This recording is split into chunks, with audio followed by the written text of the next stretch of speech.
網絡安全同行計劃之網安西遊記第5回數碼藝術。信箱入面有封信喎，信封印住藍色嘅水務署標誌，上面仲吸咗一個紅色嘅印章，寫住最後繳費通知，仲寫住可能會觸犯水務設施條例。等我拆開睇下先。閣下登記之賬號拖欠水費88蚊，限24小時內繳清，否則即時截斷供水。信件下面仲有一個好大嘅二維碼，即係 QR code， 寫住請立即掃描付款。水務署仲要即時停水？等陣，我明明交足咗水費㗎，點解會收到呢封信嘅？有古怪。八戒，你嚟睇下，呢度有封水務署寄嚟嘅信，話我欠咗水費，24小時內唔掃描呢一個二維碼交錢，就要斷我水啦。哇！停水，冇水沖涼煮飯點算啊？等我幫你掃個二維碼俾錢啦，遲咗就真係斷水啦。八戒，停手，唔准掃！你冷靜啲，聽我講先。呢一封信係假噶。第一，我都冇欠到水費。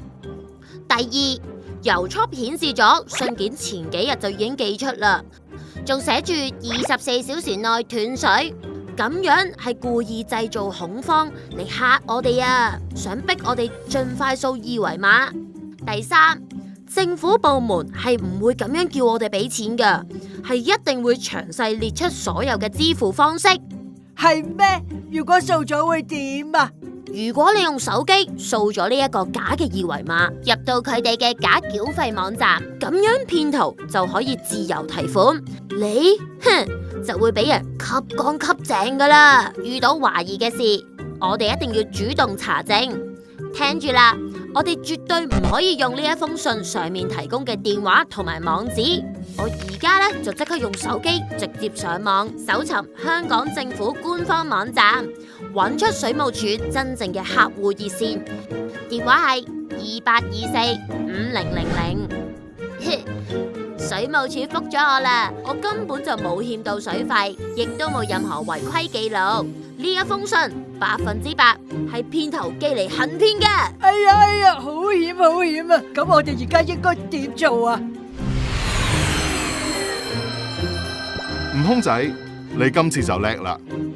首先，而家除咗 WhatsApp 手機短信，騙徒更會寄實體信件去你屋企，假扮公營機構、電信公司、網上購物平台等，要求複核賬單，又或者催交款項，甚至逼真到違例泊車罰單都有。信上附有嘅二維碼 QR code， 催促你即時掃描。之後就會令你下載安裝咗電腦病毒嘅軟件，又或者你已經輸入咗你嘅信用卡或者銀行戶口同埋密碼，咁樣就損失慘重啦。